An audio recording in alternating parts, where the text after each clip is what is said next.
Welcome back to Griff Guide Podcast. I am your host, Jeremy Griffin. This is my good friend, Tim Galvin, joining us again from Wind Supply. Thanks for coming back, Timmy. I appreciate it. Thank you for having me, dude. I always have a blast. Yeah, I know. Last time we talked about Wade Boggs, and we were talking about candlepin bowling, and I think we have a few different rabbit hole topics that we're going to dive into tonight. Absolutely. One thing that I was talking about, so Tim and I have been doing a ton of training and a ton of prep work to try to get my company aligned with the e-commerce stuff that Tim has been rolling out as far as lists and all that goes. And a lot of people don't realize in the industry, or I guess logistically nobody thinks about it, that you have your supplier that you're ordering from, but then you also have to have your in-house pricing. And that is up until now not something that I guess is, it is aligned because if you have certain price books, they definitely integrate, but some of them integrate slower than others and are updated slower than others. So there's a lot of price books out there that only get updated every couple months. Usually it's like once a quarter. There's some that do it like once a month, but I just signed on with a new company and I don't believe I'm allowed to release the name yet because they're very, very new. But they update like basically daily. Is it run through your dispatching platform? It actually doesn't. It's completely separate, but they designed a software that's going to be able to pull from your website and see the changes and actually analyze them and input them into my system, which I'm very excited about. So is that something where you would have to build? So we call them customer part numbers, where we have our part numbers and the customer, they have whatever they want to call a half-inch ProPress 90. Are you going to have a specific part number and then it would be something, because that's something we do with Service Titan. So, for example, we have X customer using Service Titan. They have a customer part number. Right. We then need to build a spreadsheet matching their ProPress 90 code with our. So it's something. So you don't even need to do that. All you have to do is just give me the spreadsheet to start. That's literally all that's required, and they're gonna take care of it on our end. So it would be like I give you a spreadsheet of ProPress 90s. Half inch through 1 inch, our item numbers that you would see. Yeah. Not because at Wind Supply, we have Wise item numbers. Yeah. So you're saying that your price book software would scan through our website, extract those, and kind of, wow, that's pretty dope. And organize them themselves. So the guy that developed this is a company owner that sold his company, very, very successful guy, and he started this business venture with a couple other people. And dude, when I tell you he is the most down-to-earth dude trying to sell me software, I was literally I was genuinely astonished because most of the time you get business owners that have, I guess there's a certain rhetoric around them, or there's a certain persona that you usually see with business owners that are very they have a high energy, you know what I'm talking about, right? This dude was completely the opposite. He reminded me of he was just a chill ass dude that probably had a very nice family and was like backwoods, down home, hunting kind of guy. And I was just dude, honestly, I understand why you were wildly successful now, just because of the way that he operated during the phone call. I was like, damn. I want to know how obviously after you can tell me the name of the software. I'll get you hooked up with this guy, because I think genuinely for you guys to have this dude's information and maybe even be able to suggest to clients hey, you should give this guy, I would, after one meeting with this dude and seeing his software, I'm willing to recommend him out to other people. So with this software, it will extract item numbers, update pricing. Do you have to request, or is it request a pricing update? No, it automatically will update with your So it system. scans through every It'll day? scan through your system. It'll scan through Amazon for so pricing. You don't got to, you're just paying the software. You're not paying someone to manage the software that Correct. You're paying for. Yep. It's quite a software, and that's why I was so willing to do that. And on top of that, it has all your profit margins preset. So you input your break-evens into that system, and it'll give you the price for the part, and then it'll give you the total price, and then it'll. But the best part is it's going to give you the price based off of what percentage you want to make on the job. So it'll go from 5% all the way up to 100%. and it'll give you all those price brackets, and then you can just select which bracket you want to be in, pull that, and it'll give a description and everything right there. Oh, wow. And on top of that, it can track what quotes were sold and flipped over as jobs, and then basically they just get invoiced through your CRM. But or QuickBooks, you have to do it separately right now, but he's actively working on integrating that into different CRM softwares like Service Titan, House Call Pro. It's basically like all these CRMs right now have their own price book that they, whatever they decided on a corporate level, this is what we're going with. Right. This dude is making it so his system will integrate with yours, without having to have that like back, that all the certifications and licensing and all that stuff, which cool. He'll have. It's not going to be the CRM company's first choice, but it's going to be an option. They're not going to throw it at you. You probably have to go out and seek this guy on your own, but I fully believe he offers a better product. Does he do, does that software do like live inventory as well? Ooh, thank you for saying that. Because I wish I brought my book up, I would have wrote that down. If that software can extract, if it can do live inventory, bro, you're like legit. Item numbers, because those are very difficult to work with, especially when you take your shop, mm-hmm. and then the amount of time to create a spreadsheet with every single item number. Yeah.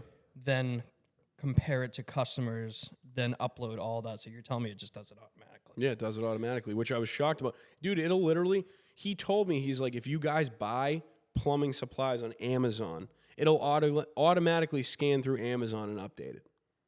You're talking about a website that has billions of products, and it's going to search through and make sure that it gets its pricing updates correct. I'm telling you, dude, this guy has a product that once it takes off in the market is going to blow up. And if he can figure out how to do this, if he can use that software outside of just our industry, he's like going to own like... Is he just in plumbing right now? Right now, but he has plans to expand into other So spheres. he's just trying to... do you know... Like, are you his... like, it's brand new, like, you're one of his first guys. Like, I don't... Well, all right, so put it this way. When I talked to him, this was a referral from one of my friends that owns a business, and he told me, the owner of this software, told me that the first few people that he's bringing on, like, he gives out his cell phone number. He wants constant feedback so he can make updates and really perfect it. So yeah, I would love to learn about that. We're definitely like, I wouldn't say ground floor, but we're not too far from ground floor at this point in time. A lot of... I don't think he's onboarding tons of clients like all at the same time right now. It doesn't seem like he's picking up a ton of traction yet. I'm definitely seeing a lot more business owners being driven to the digital management of their companies. And I feel like if you're not doing it right, there is a cost. And I think that's the cost of setting it up, because there's also time costs and there's also setting it up.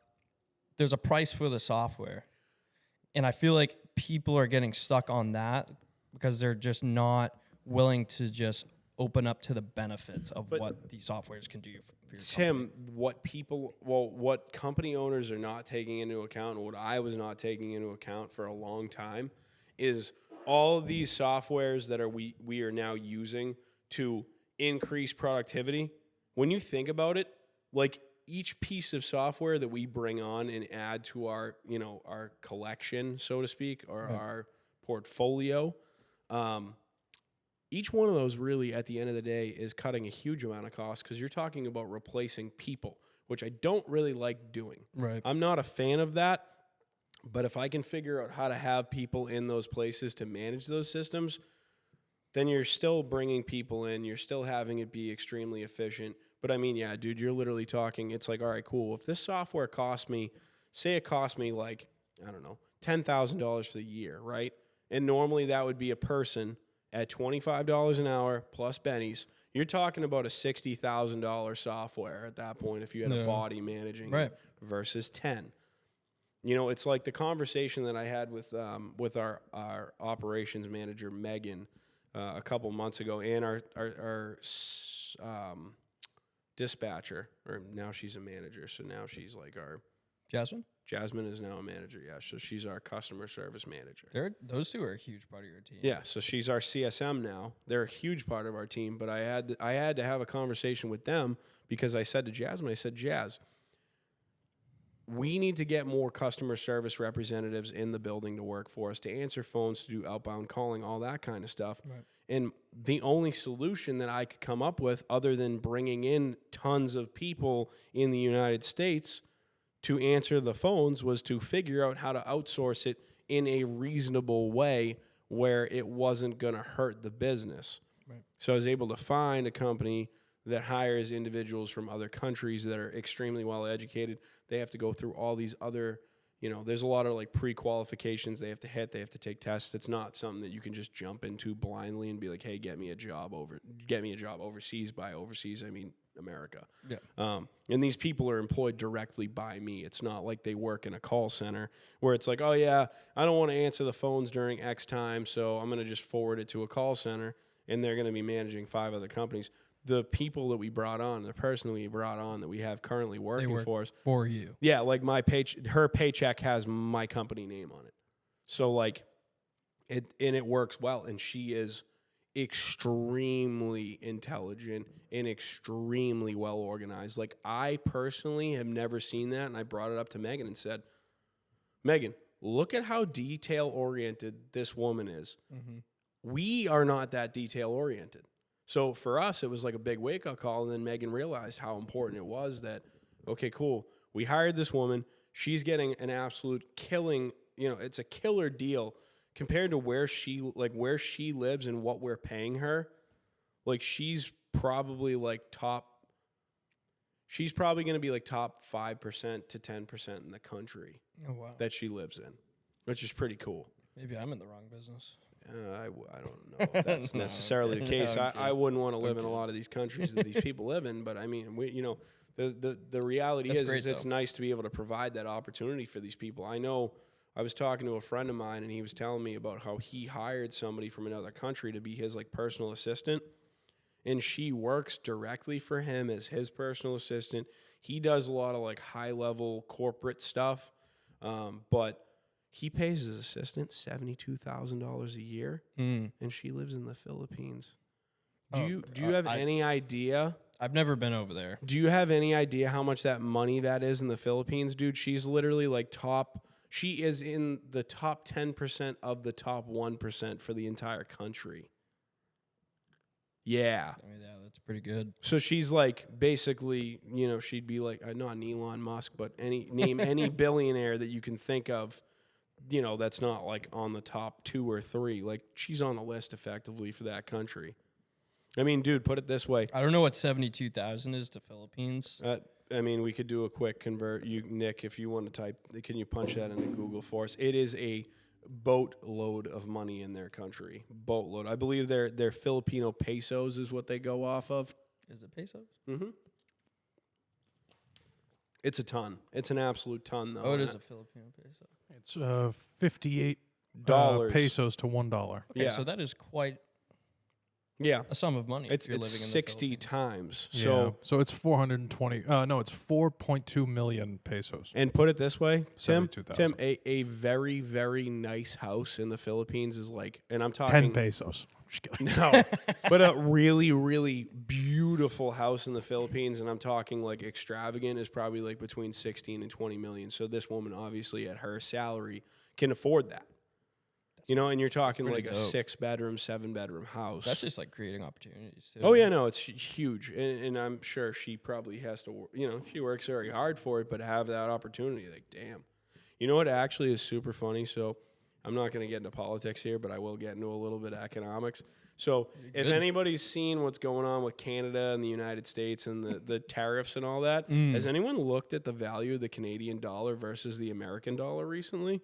And the only reason why I say this is I'm going to Canada in 3 weeks, and I'm pretty jacked up about it because I'm about to be get a nice little return there.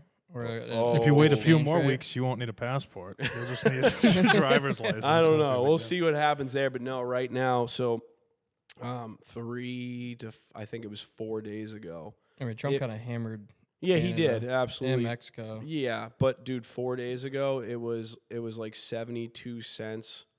It was 72 cents American is $1 Canadian. It's at 67 or 68 yesterday. I don't know what it is today. It could have gone down. My hope is by the time I go there, it's going to be like 50 cents American to $1 Canadian, and then I'm going to go absolutely buck wild when I get to Canada. What part of Canada are you going to? I'm going to Montreal. I'm going to Tremblant to go skiing.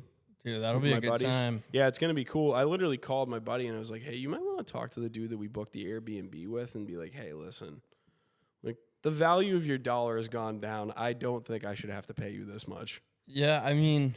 But it's already under contract, so I feel like we couldn't back out there. But the benefit is the food costs and everything for us is going to be significantly cheaper. So before we were sitting there and we went, it's great over there. Right, no, I'm sure it is. Fantastic. But we were sitting there and we're like, we really shouldn't go out every meal, this and that. Now that I'm looking at the conversion rate for U.S. dollar or whatever exchange rate, the exchange rate now, and I'm like, shit, we might be able to go out every meal. I don't even know.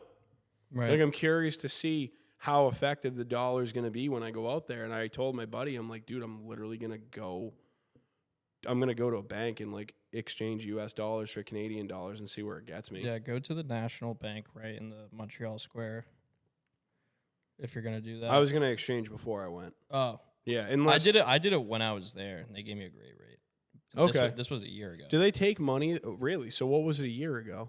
I'm sure the Canadian dollar was still worth less, right? I don't. Yeah, it was a little less. What was it like 92 cents or something there like was that? Like little. There was like little to no fee. I don't even think there was a fee. See, that's one thing. I think it depends on what bank you do banking with, and if you do a national bank over there, they hooked it up. Okay, well I have to check that out because I'm just gonna go there and drop I'm gonna give them some cash. Because I actually, what are you gonna give me? My dumbass fucking forgot. Before I was the only. Did you one. call the credit card companies or anybody? Well, I called my bank and I couldn't make it in that day to actually exchange it, but I was like, if you see any charges in Canada, don't freeze it. I'm in Canada. Right. No, and that's fine. But I mean, I was the only one in my group who didn't exchange it, and then we had an Airbnb right in Montreal, right near the churches and shit. There's a huge national bank, so I just went in there. You were like, here's some money. What do I do? Yeah, I gave him I think it was like $1,000. Yeah, just do your thing, and I don't even think they charged me a fee. See, that's what I'm gonna go into the bank and whatever. Maybe I'll do it there. I think I'm gonna just watch the exchange rate and see where it's at, and like whatever day I think is the lowest, I'm gonna go in there. It's almost like playing with the stock market. You know what I mean? Right. I mean, if maximize the dollar. Yeah, because those tariffs probably will fucking. They'll probably screw some stuff up. Yeah, I mean, like I said, nothing crazy is going to happen in the next 3 weeks. But, for the sake of the argument, I'm going to just go in there and try to get maximum amount of Canadian dollars for my U.S. dollars. How long are you there for? I'm there for 5 days, so I'm going on. I'm leaving on Wednesday the 19th, and I'm coming back to Sunday. A couple buddies. Whole group of people. There you go. I didn't know you skied. Yeah. I haven't been out this year, which is bad because it's friggin' February 3rd. But, I probably should go, like, tonight, but I'm not going to. So, I'm going to try to get out there a couple times before I go to Tremblant, which is probably bold to say in the next couple weeks. You could try, No, dude, I like going to Wachusett and just kind of ripping around because Wachusett to me is not an intimidating mountain, and I can do every trail on Wachusett. See, are you like one of those psycho black diamond guys? No, okay. I'm a blue guy. Okay, cool. I'm like a green and blue. Like if you're like, hey, I have this blue trail that rips around the entirety of the mountain and is nice and like flat and super scenic, and the trees and the mountain view and all that stuff, like. Buddy, I'm signed up. I'm ready to go. I'm like a John Denver skier. I just want to like enjoy nature and vibe. Yes. Just see the scenery. I'm not. No, my buddies though. My buddies are like backcountry in like Europe skiers. They're crazy. Okay, so they're psychos. They know. Okay. Yeah, they know what they're doing. They're definitely like not. Yeah, they hired like a professional. They hired a skier when they were in France. It was a professional, or a guide in France that was a professional skier. And that's what he did. Oh, wow. And they were like, hey, we're going to go backcountry. And like he took them up, and it was like this whole thing. They were talking about doing a helicopter backcountry trip. Helicopter backcountry trip. Yeah, so basically what happens is they'll give you 2 runs for the day. It takes 4 hours to get down. and they'll fly you up, drop you off at the top of the mountain. It's like some Red Bull shit, dude. Yeah, I mean, it's probably like a few steps under that. Because I seen those reels of like people doing that exact same thing. And I looked at it, I'm like, yeah, I'll take a fucking rain check on that. Dude. I'm with you, dude. I'll enjoy my green circles, dude. Yeah, I'm with you. But even like you look at, you ever seen them do Corbett's Couloir in Jackson Hole? Even that shit is like Possibly crazy.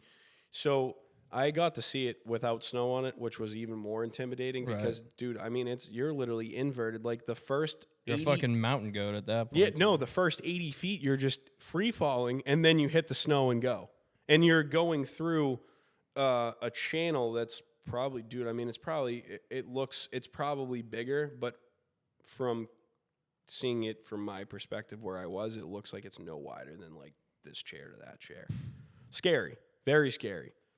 I mean, if you're good enough to do it, and you're an adrenaline junkie, and that's your thing. Yeah, good for you. Good for you. That's not my thing, man. I'm a leisure guy. Okay. I enjoy leisure sport. I like fly fishing. If that's any. Oh, there you go. Yeah, if that's any sort of whatever you consolation to what I'm trying to say. I like sports that are kind of like bird hunting and fly fishing and like light amounts of skiing. There you go. I haven't been out. I haven't been out in Jesus Christ. I got a wicked bad concussion snowboarding. I forget where I was. It was Loon Mountain. Really? Yeah, like a wicked bad concussion. Super icy. I went with my family. It's always icy, dude. And I'm not a great snowboarder. Mm-hmm. I like to have fun with it. Yeah. I'm not a terrain guy, but that day I was feeling the terrain. That's how you always get screwed up, dude. I know, but it was a simple little box. I was teaching myself how to like do boxes, and I see these 9-year-olds just ripping the box. I'm like, I can do that. Little fucking twerps can do it, but I can't. So I tried it. I landed. I tried to stop on my heels because that's how you stop, and my board just completely just went out from under me, and back of my head smacked off the back of the ice, and I was seeing Daffy Duck for like an hour, dude. It was bad. Oh, boy. And then I don't think I've jumped on a snowboard since. Really? No kidding. But also, I've had opportunities. All my buddies are big skiers. They like to go up way into Vermont. I forget. Like Jay Peak and all those yes, places? Yes, Jay Peak. Yeah, they go way up there. I haven't. They said Jay Peak is the best New England skiing that you can do. It's cold. It's cold, but they said the powder skiing there is phenomenal. Yeah, they love it because my buddy, his family has a house up there, and they always. That's convenient. They go up there, and like the lake that they're on, Customs is right. It's like a 15-minute boat ride onto the lake, and Customs is right there. It splits the lake in half, and you're in Canada. No kidding. Yeah, so that's how far up they are. Does this lake start with a W by chance? No clue. I've been there like once. Okay. I was looking at a place to stay, and it was like way up in that area. It's a long drive. It's a very pretty drive, though. Yeah. It's a gorgeous drive. Yeah. It is amazing up there. I do forget how nice like New England is when it comes to like mountains and like the different terrains that we have. But at the same time, like, dude, out west is like, I can't. Skiing out west I haven't skied out west, but just being out there in general, dude, like it's just a vibe. Like that's the only thing that like brings me some solid peace when my life is absolute freaking chaos. Where out west? Because when I think out west, the only place out west I've been to was Las Vegas. Like, God no. Yeah, absolutely not. Do you know what raw dog in a flight is? Yeah. Speaking of Las Vegas. Are you talking about Spirit Airlines? Is that where this is going? No, raw dog in a flight is I know. You just sit there and look at the back of the seat for literally amount of hours. Yeah, so I went. Did you do it in Vegas? Well, I had to because JetBlue. So my buddy, funny story. You know Danny. Yeah. He was like really scared of planes, and I talked him into going to Vegas. We had a shit ton of PTO that we didn't have. It wasn't going to carry over. So this kid, like, super scared of heights. And I took him to a bar, got him a little buzz, and I was like, "Now you're ready. You want to commit to this now?" And he was like, "Yeah, fuck it, I'm gonna do it." Okay. And were you guys in the airport? We were. Our flight was delayed 2 hours, and then the guy in the terminal goes, "Yeah, we're having mechanical malfunctions on our plane. Oh, that must have made him feel so good. I looked over to him, and his face started turning green. I'm not even kidding. I'm not even kidding. This poor kid. I felt so bad. Like, we were ready. He finally committed, and then, boom, mechanical malfunctions. And then we get on the plane. There was really no update other than we were good to, like, get on the plane. And he's like, oh, yeah, we're good, you know. Mechanical malfunctions, your TVs just won't work the entire flight. It's just going to be black screen. And, like, I bank on those TVs. Yep. I bank on them I think hard. a lot of people do, buddy. And, dude, you bank on the TVs and the free headphones. Dude, I raw dogged the flight. I was like, oh, my God. I'm Wait, like, did you get on the Wi-Fi so you could be on your phone or no? No. Oh, my God. I don't sleep on planes either. Did you get a drink or like try to play a game? Oh, I got hammered. I had a couple Sky vodkas. I was chilling, but like, were you talking to anybody or were you just staring at the seat? He wasn't talking because he was pretty scared and like nervous, so he wasn't gonna talk. I mean, there was no one really around me that I could like small talk, but yeah, there was it's like a big like little trend on social media, like raw dogging flights. I know. I've seen the videos. I did it once, and honestly, wasn't that bad? Like, really? Yeah. I don't know. I just sat there. I couldn't do it, man. My intrusive thoughts are entertaining enough where, like, I was just like... pretty fucked up. I did that on a flight to South Carolina, but, dude, I mean, that flight's like it's like 2 hours. Yeah, it's nothing. Mine was 6 hours. Yeah, I could never myself, do that. and I would combust. I wouldn't be able to do that. Yeah, I mean, couple vodka Sprites, I was entertained. Actually, I'm going to be honest with you. Did you listen to music?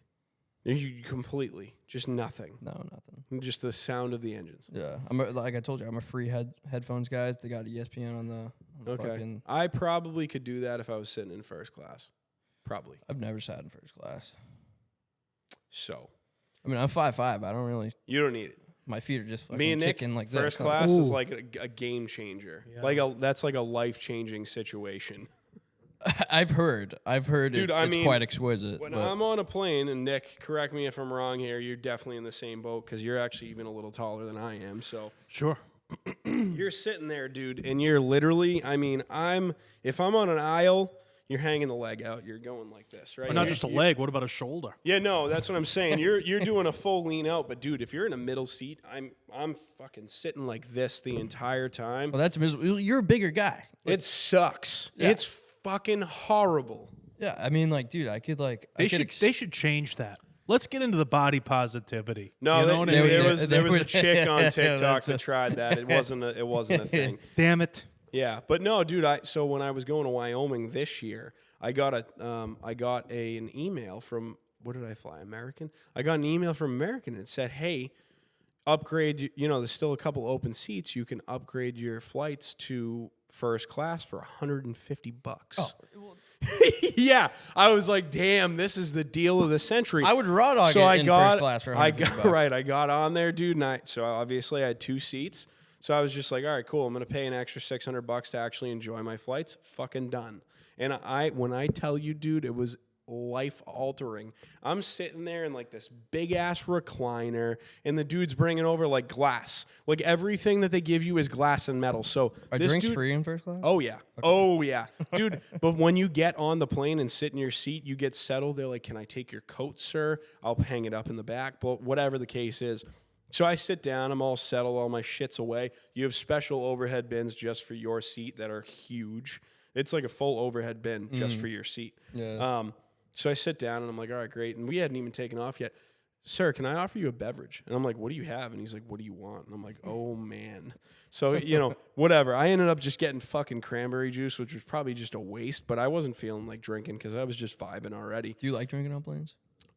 It depends on who I'm with. So my boy Pat, if me and him are going on like some fucking crazy adventure, yeah, we'll get ripped on a plane. I enjoy. Yeah, no. Some people are gummy people. Like no, I would freak out. So I went with a couple of buddies down to Texas one time, and they were high as fuck by the time they got on the plane. I don't even know how the hell they made it through security. I would have freaked out. But yeah, no, it depends on who I'm with. Sometimes I enjoy ripping drinks. If I'm with Sam and Pat, I do enjoy ripping drinks on a plane. I think it's absolutely just essential if you're 21 and you like to drink. I mean, like I said, I raw dogged a flight to Las Vegas, which is impressive. and I was just drinking Tito Sprites. No, I get it. I'm with you. See, I think a game changer on a flight would be if you could smoke on a flight. Agreed. Yeah, if I could rip a cigar on a flight, like that would. But that's like private jet shit. Yeah, just give a mask to like the 5-year-old 2 rows up from you. Just be like, yeah, let me fine. That's why I said this it's is like the paying customer smoking that cigar.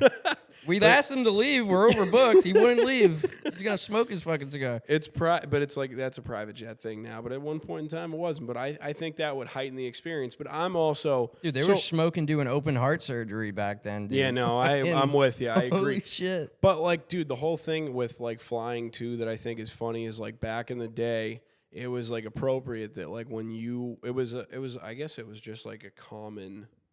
I don't know, it was common courtesy back in the day, or the standard is like if you went on a plane, dude, you were getting like dressed up, like you were wearing a suit on a plane.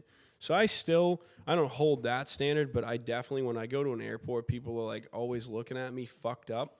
Because like I usually, when I get on a flight, I usually like I wouldn't wear these boots on a flight. I think they're fucking too dirty to wear on a plane. Oh wait, those are too dirty? Yeah, these things are disgusting. Like I usually wear I try to dress somewhat nice. Yeah. Like if I get on a plane, I'm wearing like typically I'd wear like a collared shirt. You don't get comfy? Like I feel like no, like if dude, the pajama people on a plane. We gotta get. Nick, what are we doing? I'm with you, buddy. What are we doing with the pajama people? Okay? I can't do it. I feel like a fucking bum if I go out in the public with sweatpants on, let alone get on a flight that I just paid $1,000 for. Like, no, yeah, I'm holding myself to a higher standard. I'm a tier above the pajama people. And dude, don't get me wrong. Do not get me wrong. Like, I'm just not one of those people, and I think like. Dude, a lot of girls love to rock like the plaid sweats with the slippers and the T-shirt that's their boyfriend's with the messy bun thrown up on top of that like you're from Saugus. That's fine. I have no problem with that. Disgusting. Disgusting. It's hard to look at. No, dude. They should upgrade me just so I don't have to look at these fucking people. See, I don't have a problem with that. Like, I genuinely don't have a problem with that. I just like personally have to hold myself to a higher standard. Like, dude, when I go into an airport, this is you guys are gonna fucking get a kick out of this. If I go into Logan Airport and I'm flying out Tuesday through Friday, you bet your ass. You better believe I'm making sure I got 20 minutes booked in there and I got $40 in my pocket because you know where the fuck I'm going? Where are you going? I'm going to get my boots shined before I get on the fucking flight. You shine? I do, yeah. Boots, dude? I swear to God. Why am I not surprised? Insane. I've done that. Insane. I've done that a couple times now, and if I can get into the airport, I will go find that fucking dude down in terminal. I think he's in Terminal B or C. But if I have to... You sit on the little ledge thing with the footy things? Yeah, I do. You're insane. I will sit there and I will make sure that my boots are fucking shined up. Just fucking feeding him, feeding him grapes Nick, while he's getting his boot shined. Yeah, but no, dude, it depends. Because like if I'm wearing a nicer pair of boots and I have the opportunity, I'm going to take it, dude. If I'm wearing a fucking pair of boots that's $800, which I only have a couple pairs of boots. Like, fucking don't shoot me, but... Like, if I'm wearing one of my nice pairs of boots, yeah, I'm going to go over and see that guy. I'm going to give him a fucking $40 tip, and I'm going to have him shine my boots up because they look nice. The thing that I can't stand I should have been a plumber. At airports is the open-toed Dude, shoes, anything people. open toe. Anything? Anything open toe. Close the toe. Yeah, we don't need the dogs out, Some dude. people will just rip the dogs right out in a plane, dude. I've seen that. Like more than enough times. I can't do that, man. I can't even wear fucking sneakers on a flight, let alone fucking open. No, dude, I'm like jogger sweats. No, dude, I'll probably wear these, fucking a hoodie. Nope. No, sir. Like I just rolled out of bed. I'm dressing up like I'm about to take a girl to dinner. I'm not fucking no. Well, I try to sleep. That's why I try to get comfortable. I can fall asleep like this though. I'll fall asleep in these clothes. I can sleep a full 8 hours in fucking jeans. Cut to 10 minutes ago when Timmy was like, I don't sleep on flights. Yeah, well, I try. I told you. I try to. Are you ever going to learn that it doesn't work for you? You can't sleep on flights? I mean, maybe. And because of that, maybe you should, I don't know, take the extra step. And not raw dog. These are my pajamas, by the way. I'm a recliner too on the flight. Yeah. We already touched that. Oh yeah, we did. Yeah, I know. We did talk about the flight. Shoot me in my temple. I recline. I pay for that seat. I'm gonna recline on 5'5". I'm still doing it. I don't know. I like doing it because I think I get my little fucking neck pillow. That I want to sit there and I want to like terminal. kick the back of the seat, but I can't even get my knees up to be able to do that anyway. So that's the whole thing. But yeah, I don't know, dude. Airport experience for me is a big thing, and I really genuinely do. Like, I enjoy the whole experience of going to an airport. What I will say is, though, dude, when it comes down to it, especially when I go to visit my cousin in Texas, because I got that whole program kind of dialed in. When you fly somewhere enough times, you just kind of dial in. Yeah, you know what you're in for. You know what you're in for. You know the time frame. You know what terminal. And, dude, for some reason, every time I fly to Texas, I'm always, like, right outside the gate. Or right outside security. So, dude, like, I'll look it up and I'll be like, all right, cool, I'm outside security. Boot guy's over there. My man, boot guy, is literally 3 gates down. So I'm rolling in there, like, you know, probably 35 minutes before boarding. I'm going to go get a Starbucks coffee. I'm going to go see my boy, have him shine up the boots. And then I'm getting on the flight.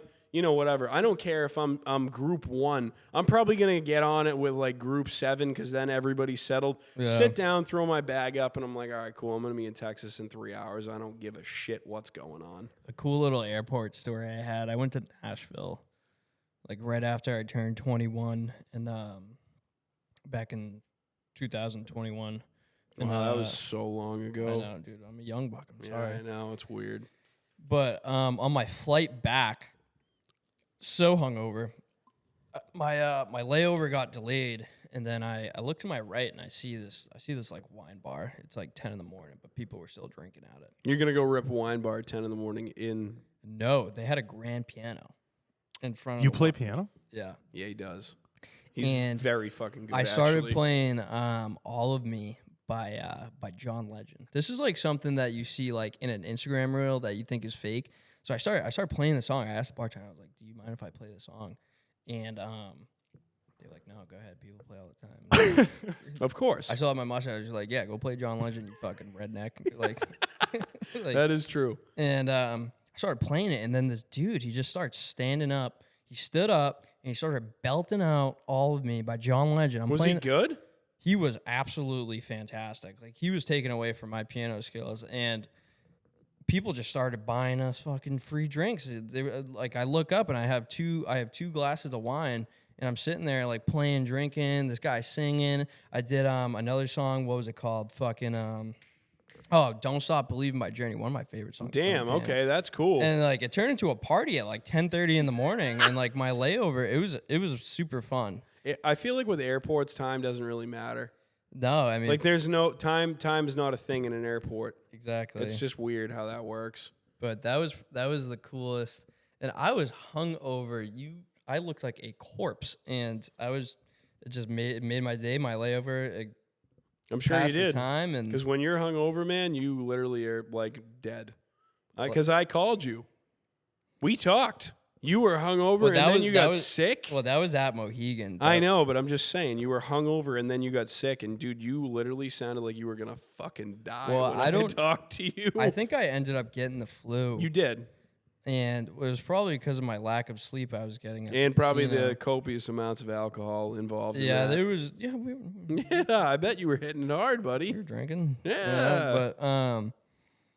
But yeah, I definitely have a terrible hangover gene. I know people my age that can just get up and go to the gym after just tying one on the night before. And it's almost as if you just stopped drinking. Yeah, I know, Tim. You might want to consider that. Might be my sign. Maybe I'll just do like crack instead. Try to lean off the drinking. Fair. Yeah, there you go. That's definitely a way better idea. I mean, dude, I would. What are you? 24? 24. Yeah. Yeah, dude. Fucking. I know it's hard. Nick, I don't know about you, but when I was at 24, I would drink both you under the table. Dude. No, I know, dude. That's what I'm saying. Well, like 24, I was showing up to job sites at like 5 in the morning, and I just stopped drinking at like 3. Yeah, that's like probably not even safe. And I'm glad I don't work for that company anymore. But yeah, I definitely did that like a couple of times. Dude, it's like, call me a wuss or whatever. Like, dude, I'll have 5. What are you drinking? 5, 6 Coors Lights. I'll wake up the next morning. There's your problem. Question if I got hit by a car the night before. You know what it is, dude? It's not. Nope. It's not. It's not the amount you're drinking. It's what you're drinking. You have to find the booze that is going to work for you. All of them kill me. All of them. All of them. Okay, so I found a long time ago that gin and tonics I can absolutely house. I don't think I've ever tried. I think we 4th of July. last time. 4th of July, and this is not at all to say that I should be doing this, and I don't condone this. It just happened. Don't try this at home, kids. Don't try this at home. But 4th of July, dude, I drank an entire 750 plus on the 4th of July of gin. You were feeling wonderful, probably. Yeah, I was vibing, dude. We started at 4 in the afternoon, and I think I went back to my cousin's house at 3 o'clock in the morning. Yeah. Yeah, you tied one on. I did, big time. And I woke up at 9, and I had a little itty-bitty headache, kind of felt like shit. I went into the kitchen. I grabbed a lemon and some sea salt and a glass of water, fixed myself up, made myself breakfast, dude. I had a bunch of eggs, some avocado, some blueberries, a banana, and I just like mineralized my whole body, went for a fucking run around his block, went to the gym, and I was good. Yeah, I'm borderline, like, I need a fucking IV after having, like, oh, no, don't get me beers. wrong. You just need to know how to IV yourself properly. I'm serious, dude. Believe it or not, even just having, like, and I know you're never going to think about this when you're drunk, but I feel like when you get older and you have drinks, you kind of are a little bit more aware of what you should be doing. Yeah. Dude, if I slam a liquid IV after a night of drinking and, like, a good amount of water. Like the packets? Yeah, I'll wake up the next day. I've tried those. I'll wake up the next day and be completely fine. Really? Completely fine. No hangover whatsoever. Not even bless you. feel a blessed thing. And that's why I try to limit how much I drink now. Like, dude, I'm going to be honest. Most weeks, if I can help it, I try to not have more than like 2 drinks. I mean, that's fair. Like two, maybe 3, but I really have been sticking to that model for like, other than like a quick blip in the summertime for a couple weeks, I've been sticking to that for probably like almost 2 years now. Yeah, I try not to drink really, unless like I'm taking out a customer or something. Well, that's a tough thing too. I hate drinking during the week, but we get way too riled up when we go out. Way too, like, dude, we're supposed to go out with a whole group of people, me, you, and Max, and that dinner that's supposed to happen. Yeah. We're supposed to go in that whole thing, and we're supposed to. I think we're gonna bring Kyle with us too. So if we do that, I'm not. Actually, you know what? I think the dynamic will be fine if we go out with Pavo and we go out with Dave Martinez. Someone's gonna fucking die. Well, I mean, like, Martinez is an animal. We had a great time. I don't even understand how Dave's my boy. I don't understand how he has like kids and a family and still operates in that function. I've never been out with him. He's just like, he amazes me, dude. He's still like, he'll get ripped up, absolutely bombed, and he maintains his composure, and he's still like, he'll like call his wife and talk to her and talk to the kids, and like the man operates at a function that I will never understand. He's just a fucking savage. Yeah, I mean, it's because he's from Jersey. I think that might have something to do with it. When I take people out on a dinner or an event, I want them to have fun. No, like, that's listen, fair. It's on us. Yeah. Have fun. But then it turns into like, I kind of want to have fun too. Well, yeah, but I feel like you're allowed to do that. Dude, as a salesman, I think that's just kind of genuinely. Yeah, like, you want to enjoy that to time with your customer. I told you about that dude that I know that works for your competitor that went out with a bunch of boys from New York City, right? Did I tell you about that dinner? I think so. Dude, so my buddy that works for one of your competitors, I'm not going to name names. We'll call him John. His name's not John. Call him John. So John went and took out a bunch of contractors from New York City, all contractors in the city. He took out 10 contractors, and they spent $17,000 at dinner. One dinner? One dinner. Oh, my God. Dude. One dinner. And it was completely fine because these dudes are like spending legit multi-millions of dollars, which is fine, right? 17 G's. I mean, 10 people? Like, dude, he took me. I mean, yeah, that's well over 1,000 a head there. Sean took me and a couple buddies out to dinner, and we spent we spent a good amount. Not as much as like me, you, and Pavo spent, but we spent a couple $100, and I think there was only a few of us, right? And I thought, I'm like, okay, like we did a little bit of damage there. And John literally looks at me and goes, when I tell you there is nothing that you can do to even make my boss question what I'm spending, right. He's like, when I took the boys out from I think New York I know City, what company this is. Too. Yeah, he's like, when I took the guys out from New York City, he's like, my boss called me and asked me who I was with, and I told him, And then he said, okay, that's fine. Perfect. Yeah. We got a Bruins game coming up, too. Yeah, you guys do have a Bruins game coming up. I will not be attending, though. Tim, I'm getting to the point now where, like, I have enjoyed enough of the niceties, and it depends on the setting. Like, you guys want to Did you let Brendan know?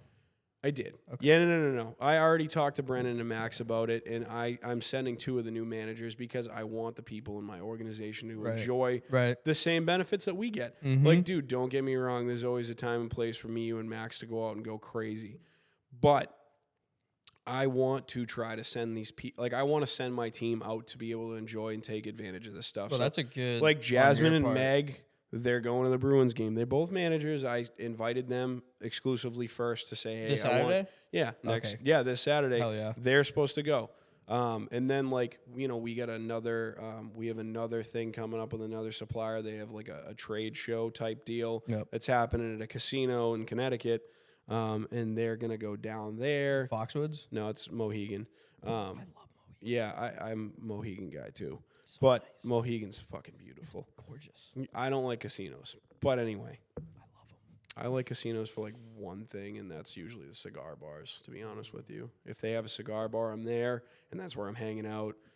Other than that, I'm like in my room asleep. I don't really... you go to Encore at all? All right.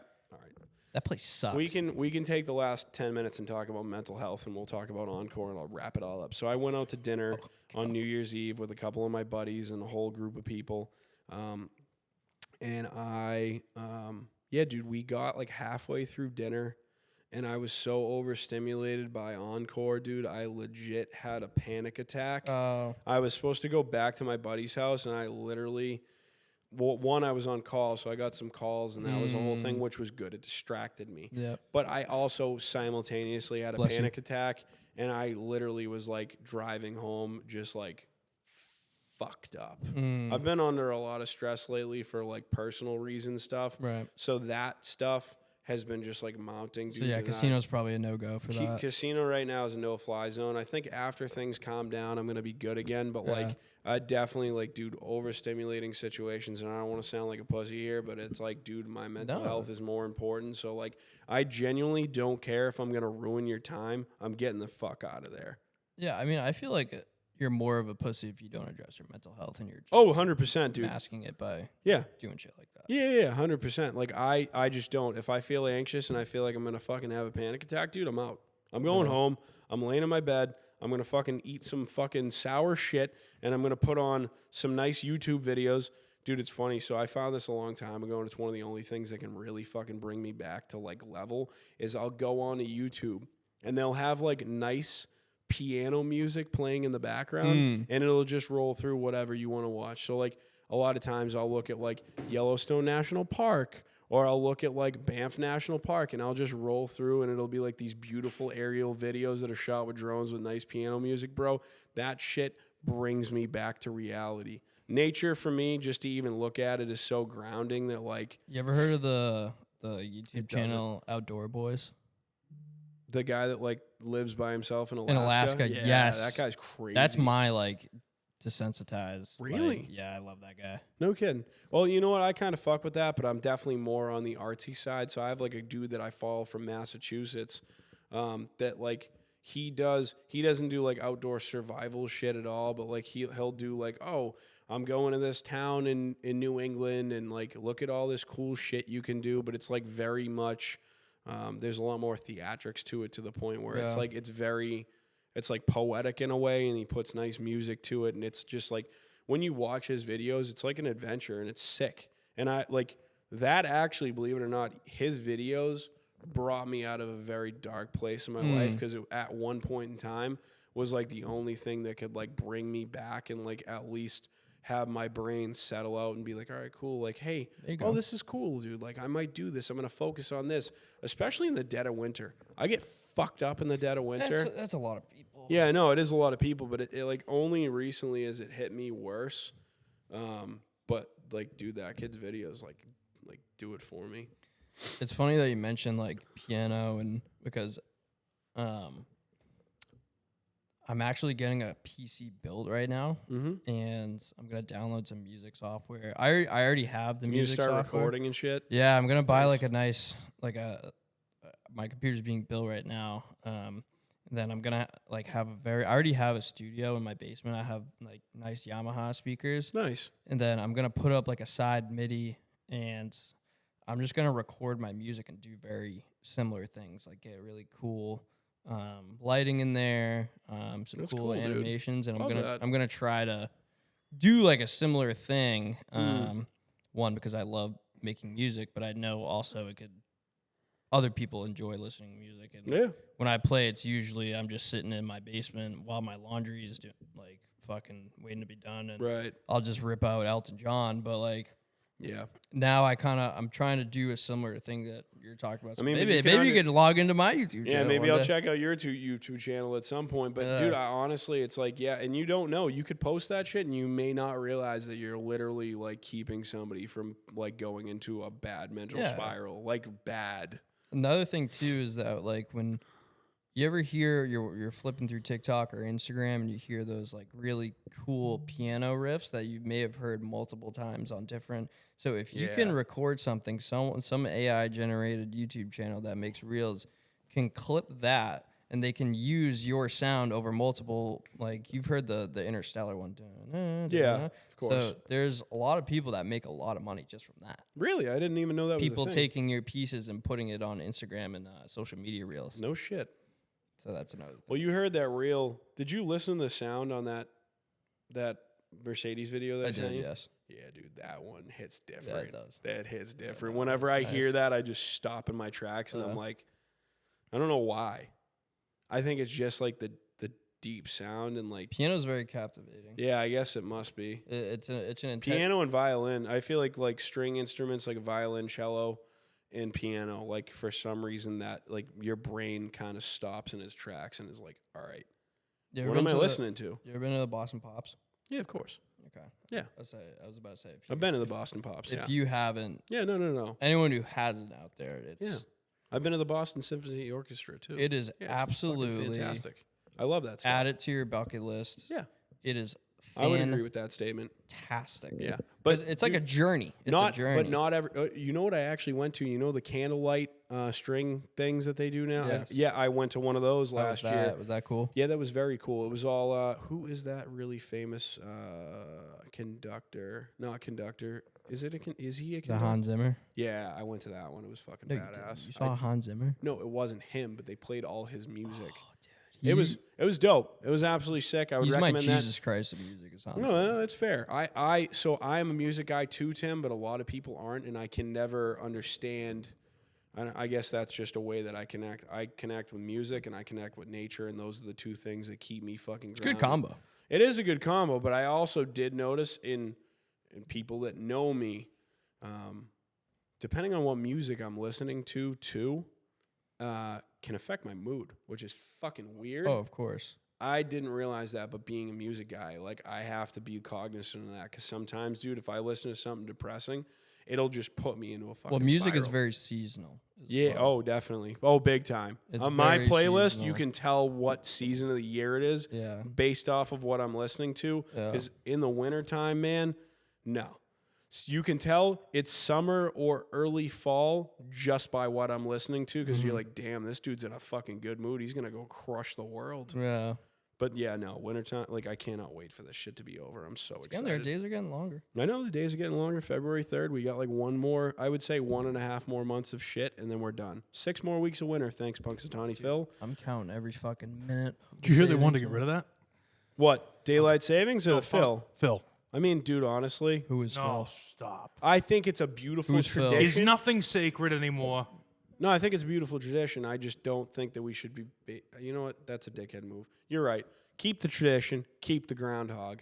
We should get stickers that say "Keep." Oh, the is Phil the groundhog guy? Yeah. Have you ever seen Groundhog Day? Well, I've seen it. I didn't know his name. Was Was like the groundhog's Bill Murray? name is Phil? Yeah, Punxsutawney Phil. What do you fucking live under a rock? I must, dude. I always knew it was like, yo, it's a groundhog. What's up?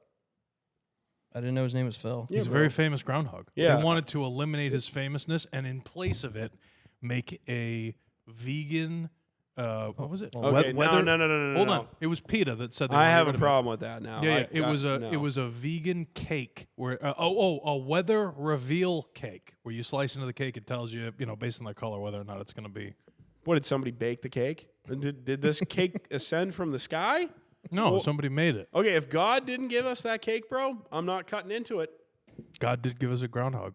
He did give us a groundhog. We should probably listen to the groundhog. For God's sake, it's a talking groundhog. I would listen to the fucking groundhog. I'm gonna eat my words. I'm gonna eat my words that statement I just made. I'm gonna eat the cake.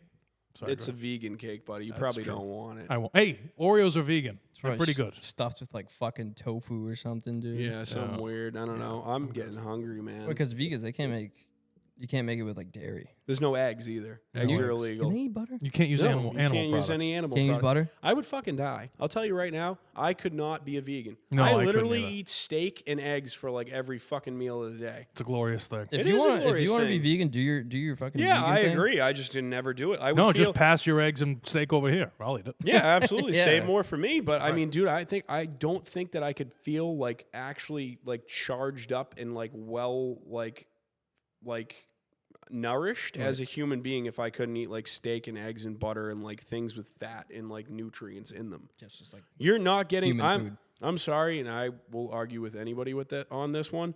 You after eating, dude, like short time, I was like, all right, I'm gonna not eat meat because I don't think it's good for you. I don't know where the fuck I got this idea from. I did that for a little while, felt like shit, anxiety was through the roof. Now I can tell you, in the summertime, when I'm jumping into fucking cold water and I'm going in saunas and I'm outside in rivers and I'm eating fucking steak, eggs, and butter at every single meal, that is primal.